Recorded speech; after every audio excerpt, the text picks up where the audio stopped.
brought to you by Silver Pumps.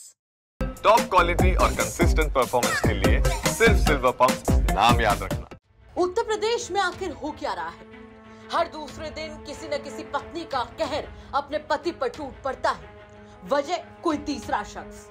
ऐसा एक मामला उत्तर प्रदेश के मैनपुरी से सामने आया है, जहां पर रिश्तों को शर्मसार कर देने वाली घटना हम आपको बताने जा रहे हैं। यहाँ एक पत्नी ने अपने प्रेमी के साथ मिलकर अपने पति के साथ जो किया, उससे पुलिस भी हैरान है। एक माँ का रो रो कर बुरा हाल है कि उसका बेटा उससे दूर चला गया। दरअसल बीते 10 अप्रैल को राधा नाम की एक महिला एक शिकायती पत्र देती है, जिसमें वो बताती है कि उसके देवर की पत्नी का किसी दूसरे शख्स के साथ अवैध संबंध है, जिस पर उसका देवर अपनी पत्नी के अवैध संबंधों का विरोध करता था। लेकिन उसका देवर 31 मार्च से गायब है। साथ ही गायब है उसकी पत्नी मीरा।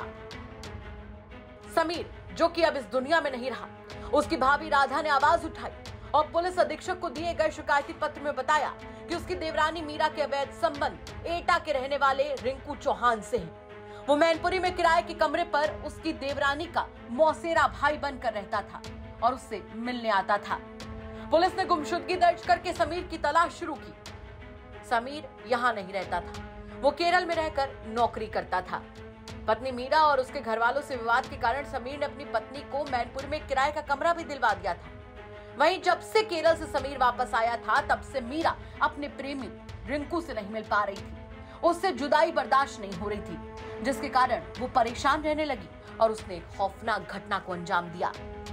दरअसल जब पति समीर ने प्रेमी से मिलने का विरोध किया, तो आरोप है कि उसने पति को ठिकाने पर लगाने की योजना बनाई।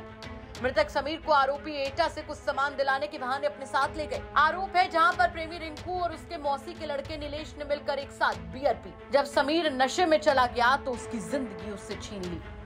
पूरे मामले पर पुलिस कैसे जानकारी दे रही है वो हम आपको सुनवाएंगे, लेकिन अपनी हत्या का जुर्म कबूल करता ये प्रेमी रिंकू चौहान, जिसने मीरा के चलते एक शख्स की जान ले ली। वो कह रहा है, मेरा मारने का इरादा नहीं था, बस हो गया। बात हो गई थी सुबह फाइनेंस के लिए बोली, वहाँ से लिए आगे बियर। वहाँ आया मेरी मौसी लड़का नीलेश से मतलब खाने आगे मतलब दारू पी इन लोगों ने। उसके बाद आगे जाके खाना खाया, आगे जाके झड़पेड़ हो गई। फिर वहाँ से तुम्हारे संबंध कैसे बने इनसे? इंस्टाग्राम से। कितनी साल हो गई साथ में रहते हो? 2 साल से। फिर कैसे योजना बनाई तुम लोगों ने? मतलब मेरी कोई मारने का इरादा नहीं। किसका था? मतलब ऐसे ही मिलते जुलते का था। इनके पति मेरे से पैसे के लिए दोस्ती की थी। 20,000 रुपए निकलवाए थे मेरे। वहीं इस पूरे मामले पर पुलिस क्या कुछ कह रही है, चलिए सुनवा देते हैं आपको। दिनांक 30/3/25 को सुशील कुमार ने एक यहाँ पे गुमशुदगी की रिपोर्ट लिखवाई थी कि उसका भाई समीर घर से गायब हो गया है। इसके संबंध में पुलिस ने जब जांच पड़ताल शुरू किया तो मालूम पड़ा कि इसकी मीरा देवी, जो उसकी पत्नी है, मीरा देवी वाइफ ऑफ समीर कुमार, इसका प्रेम संबंध 2 वर्ष पूर्व रिंकू चौहान से इंस्टाग्राम के माध्यम से हुआ। इनका प्रेम संबंध इतना प्रगाढ़ हो गया कि ये अपने पति को ही रास्ते से हटाने का प्रयास करने लगी। इसी के षड्यंत्र के तहत रिंकू चौहान इसका जो प्रेमी है और रिंकू के चौहान के मौसी का लड़का नीलेश, इन्होंने इसके पति को एटा ले गए किसी सामान दिलवाने के लालच में देकर के। वहाँ पे इन्होंने बियर पी और खाना खाया। उसके बाद पत्थर से इसके पति को, मीरा देवी के पति को वार किया और जब वो मर गया तो इसकी बॉडी को सिकंदराबाद क्षेत्र में, थाना क्षेत्र में जो है सड़क किनारे लोग फेंक कर वहाँ से भाग गए। वहां से रिपोर्ट जब आई कि हाँ ऐसी डेड बॉडी मिली हुई है, तो पहचान कराई गई तो मालूम पड़ा कि ये समीर कुमार है। तो ये पूरा प्रेम प्रसंग का मामला था, जिसमें एक पत्नी ने अपने प्रेमी के साथ मिलकर उसका मर्डर करवाया है। आपको बता दें कि इस घटना का खुलासा मोबाइल की लोकेशन से हुआ। दरअसल जब शिकायती पत्र पुलिस के पास पहुंचा तो पुलिस ने गुमशुदगी की रिपोर्ट दर्ज की और पुलिस ने मृतक, उसकी पत्नी और पत्नी के प्रेमी के मोबाइल को सर्विलांस पर लगा दिया, जिसके बाद तीनों की 31 मार्च को लोकेशन हाथरस की एक जगह पर मिली और 1 अप्रैल को वहीं पर पुलिस को एक हाईवे पर शव मिला, जिसे पुलिस ने शिनाख्त के लिए 72 घंटे मोर्चरी में रखवा दिया। जब उसकी शिनाख्त नहीं हुई तो शव का पोस्टमार्टम कराकर उसका अंतिम संस्कार करा दिया गया था।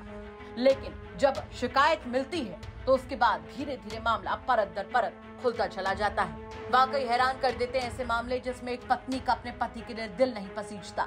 वो पति जिससे उसकी 8-9 साल पहले शादी हुई थी, उस पति को रास्ते से हटाने में महिला और उसके प्रेमी के हाथ नहीं कांपे। फिलहाल इंस्टाग्राम पर दोस्त बना रिंकू चौहान और उसकी प्रेमिका यानी कि समीर की पत्नी मीरा दोनों ही जेल में हैं। तलाश नीलेश की जारी है। देखना होगा कि पुलिस नीलेश को कब तक पकड़ पाती है। मैनपुरी से पुष्पेंद्र सिंह की रिपोर्ट, यूपी तक।